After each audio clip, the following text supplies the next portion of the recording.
Welcome to our Reimagine series. We are delighted to introduce the incredible Hennah, Unilever's Chief Customer and Digital Commerce Officer, who's here to share her top tips about how brands should structure in order to capitalise on the growth within digital commerce. Welcome, Claire. Thank you so much, Gemma. Delighted to be here. Super stuff. So let's start with talking a little bit about structure and operating models.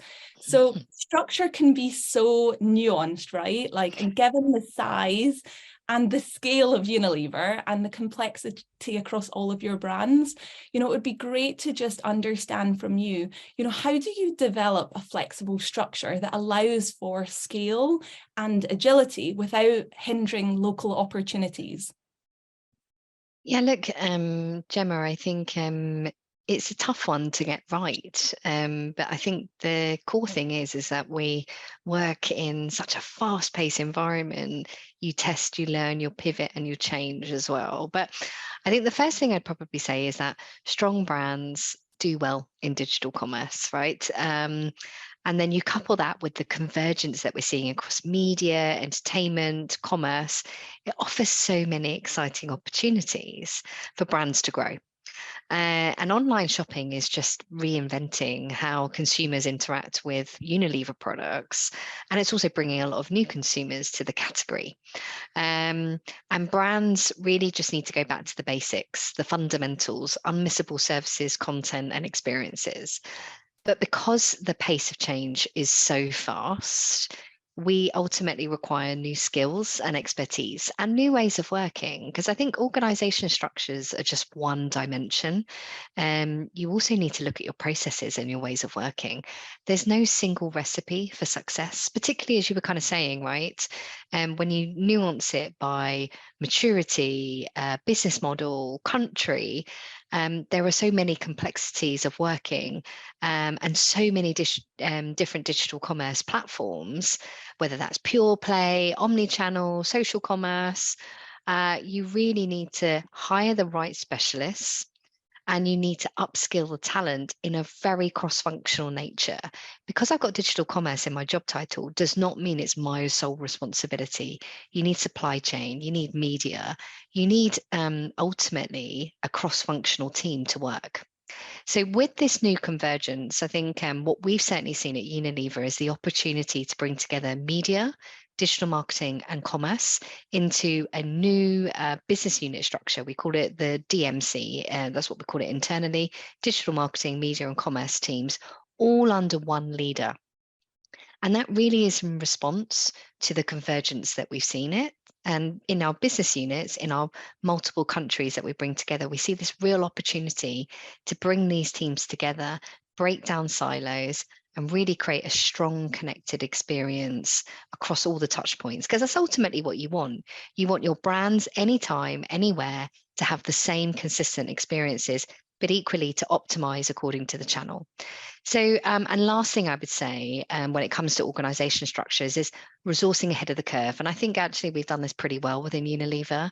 We've seen opportunities to resource in places, we get ahead of the curve in omni-channel in the US, or in Southeast Asia. Social commerce is very fast emerging with the likes of TikTok. So how do you make sure that you've got resources in place at the right time to maximize the opportunity and also the learnings?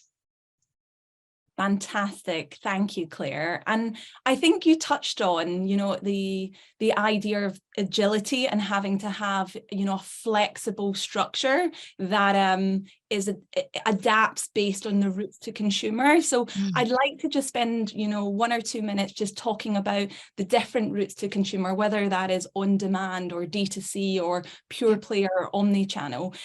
Do you see a big difference around the types of teams that you are orchestrating across the different categories and markets within your portfolio, and how are you flexing that?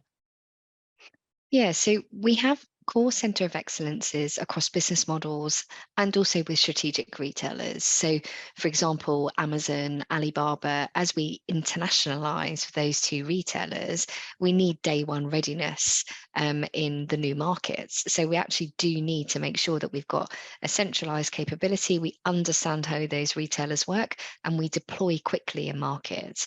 But equally, for business models, for capabilities, data and analytics, the things that naturally play to scale, we will have core center of excellences and teams in place.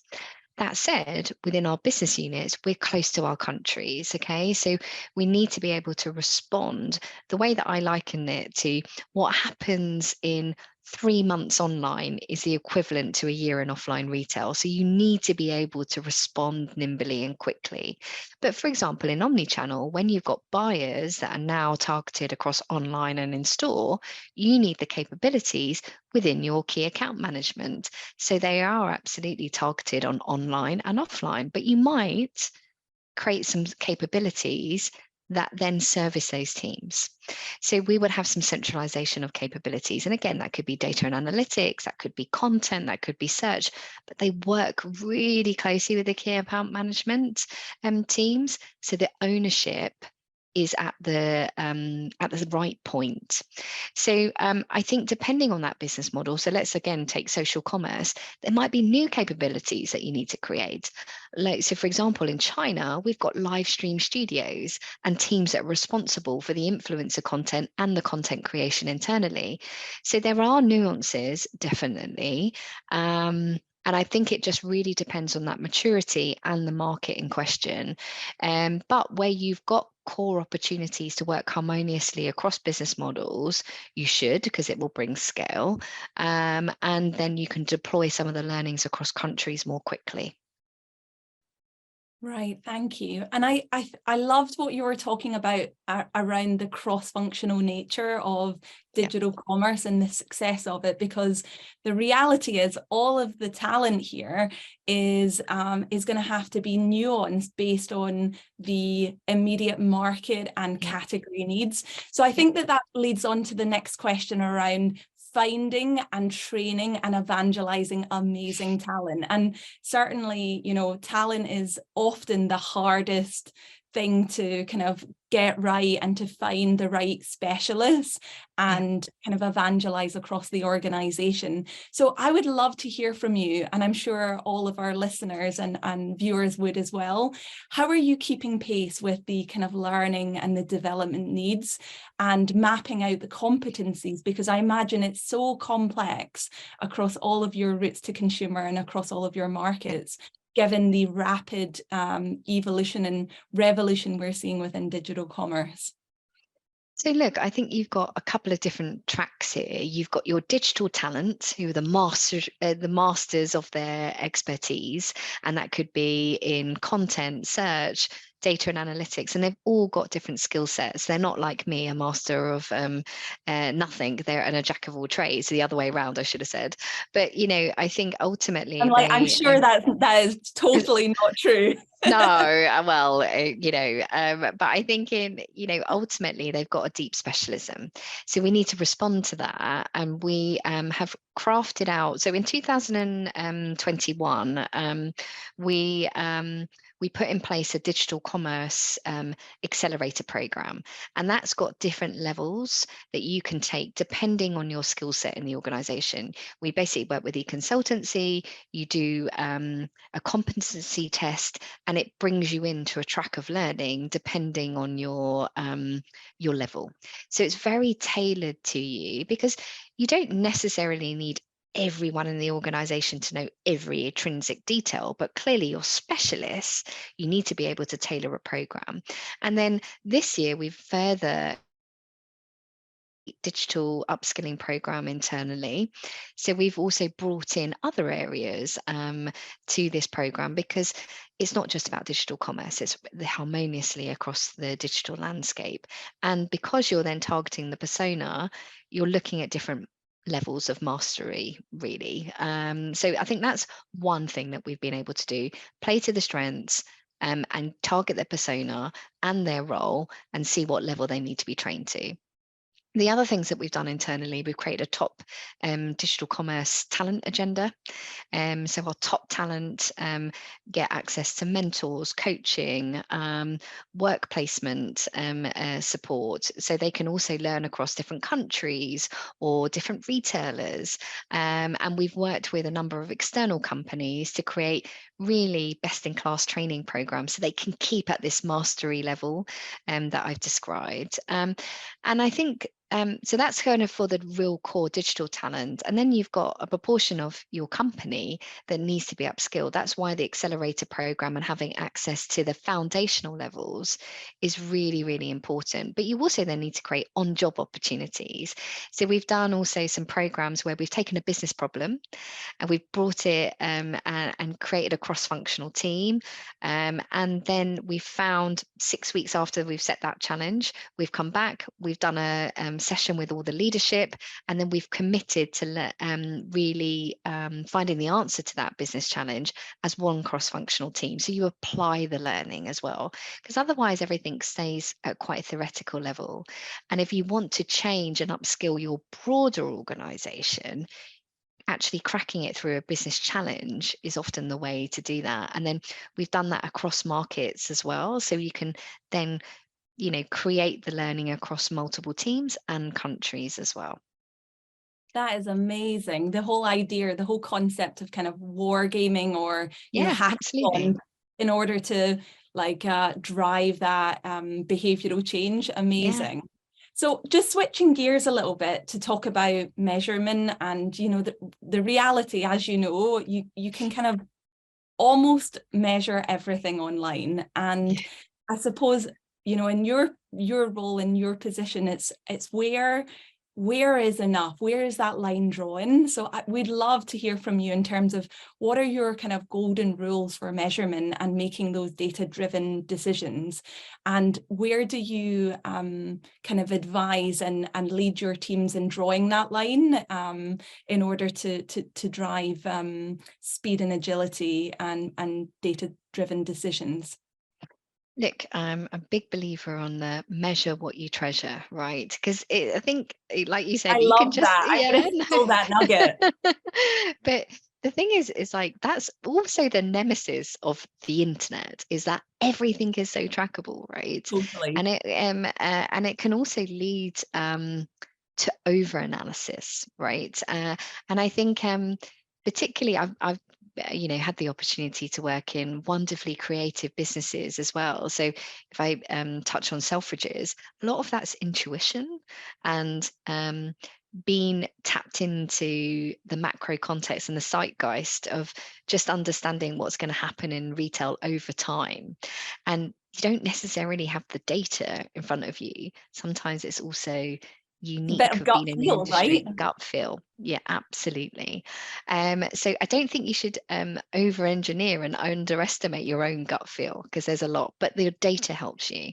So I think it's about being really clear, what is it that you want to measure?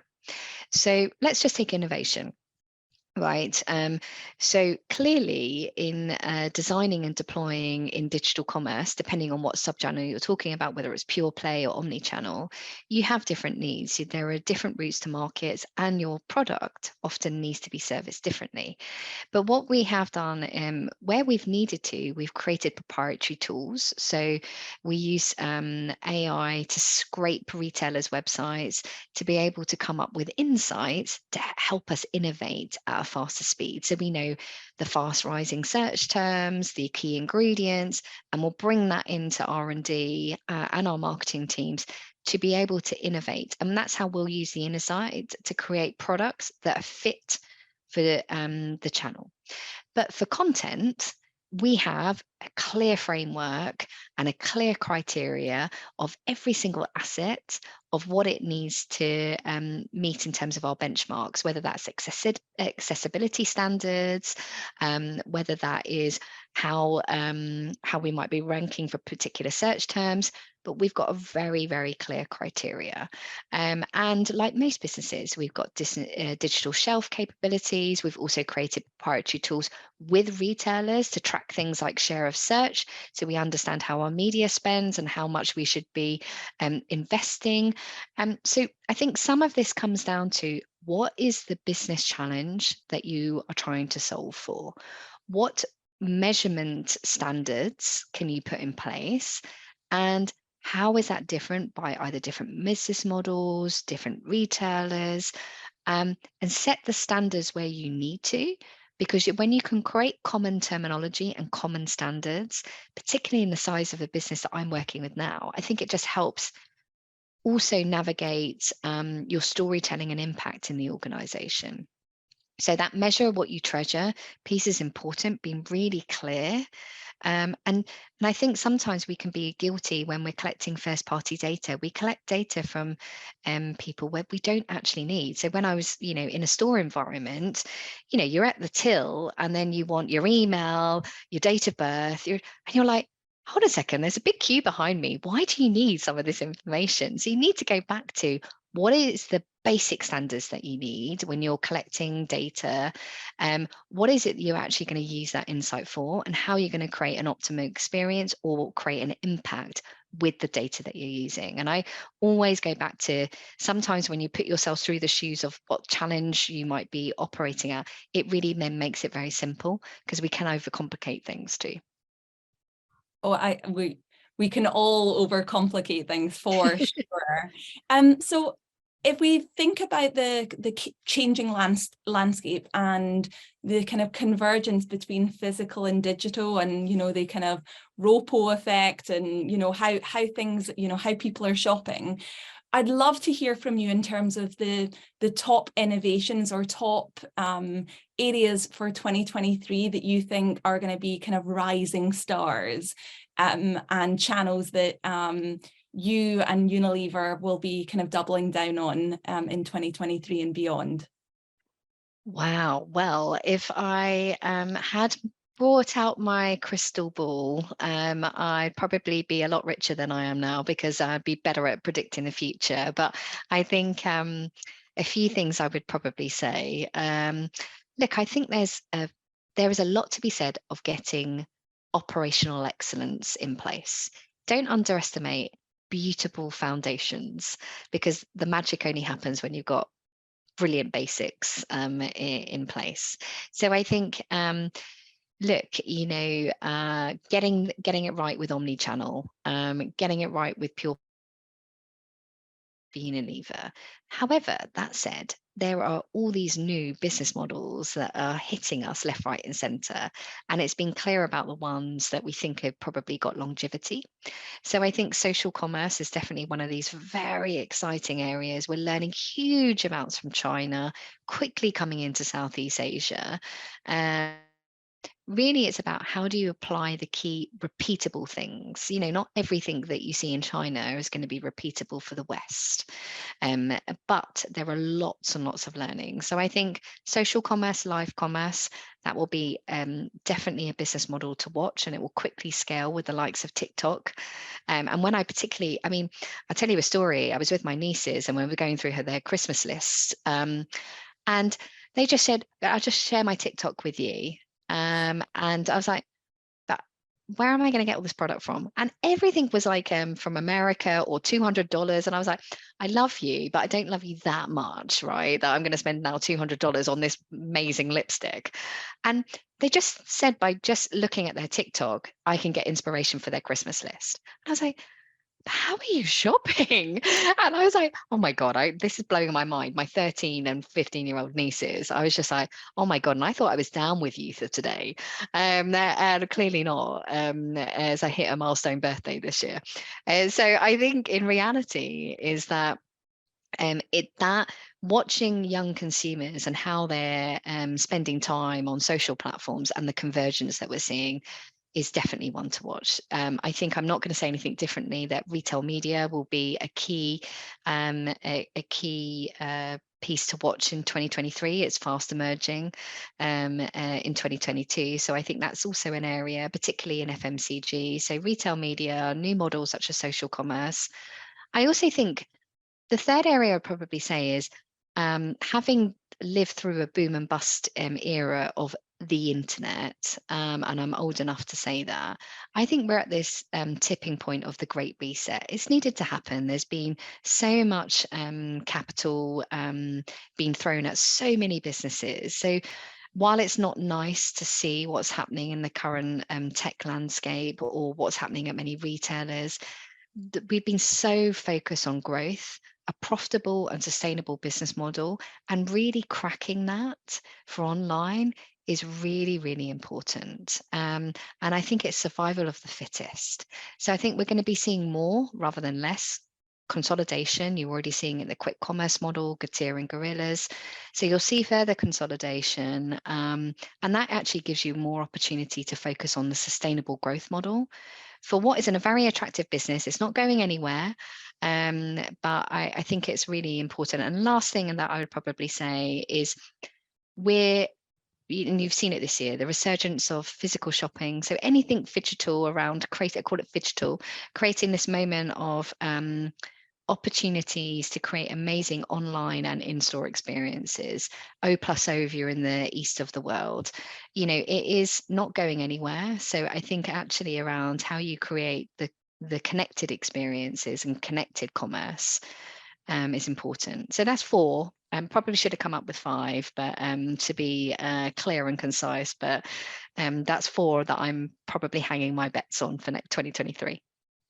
I think those 4 are marvelous. Thank you. Now, no business can do everything. It's impossible to cover all bases. So I think it would be amazing to hear, like, how do you ruthlessly prioritize what your business needs to do? So you've talked a lot around like sustainable business models and, kind of getting the beautiful foundations and fundamentals in place. But kind of beyond that, what would be your like 3 or 4 like top tips for ruthlessly prioritizing to get your digital commerce bedrock right? Yeah, look, so I think don't underestimate your ways of working. I think Agile's really well embedded at Unilever, and I think that really then releases capacity and makes you ruthlessly focus around what are the biggest priorities. So I think that's been a real benefit to the business. So I think that's the first one. I think the benefits of Agile, I can't speak highly enough. I've run it in other businesses, but I think of a business this size, it's quite different. Flowing talent to value, I think, again, don't underestimate what it also takes to, talk about launching new business models. If you've got no resource, don't do it, right? Because I think you can end up doing it pretty badly. So I think you've got to be able to release capacity. So if you're going to, launch new models, you also need to go in with the readiness of, we might fail, we might learn a lot, but I can't do it on a shoestring. So think about your operating model. Should you insource? Should you outsource? How you might be able to release capacity, I think, is as much as us being disciplined as leaders in any organization, and you give space to people to learn, or you think about a different way of resourcing for that opportunity. So different resource models, embedding Agile, definitely been really helpful. And I think the last area that I would probably say is, particularly with digital talent, thinking about what's also going to create the right culture of experimentation and nurturing them to have the experiences so they can keep on learning. So I don't say it lightly, in terms of your prioritization, but if you also don't create the path for new for digital talent, then I think you will also struggle to retain them. So I think that's important when you're prioritizing, that you also accept what you can and can't do with them. But Agile, looking at different resource models, and setting good OKRs and keeping them measurable and doing all the standard ways of stand-ups, quarterly business reviews have also been good practice for us to get our rhythm in the right way of prioritization. Thank you, Claire. And as I love a good process. So it's great to hear. It's great to hear someone else kind of beating the drum around like really well thought through, like highly considered plumbing and pipe work, so that it can drive sustainable growth within the business. Absolutely. Claire, so many rich, amazing insights. Thank you so much for joining us today. Thank you. Thank you. Thank you so much, Gemma, for having me. And I think 2023 is set to be such an amazing year in this space. So honestly, I think it's been my pleasure, and looking forward to see what happens and what will set to be probably another rollercoaster year. Unprecedented. I think we've continued that rollover term from COVID. But yeah, it's an exciting space to be part of. So thank you very much. Bring on the fun. Absolutely.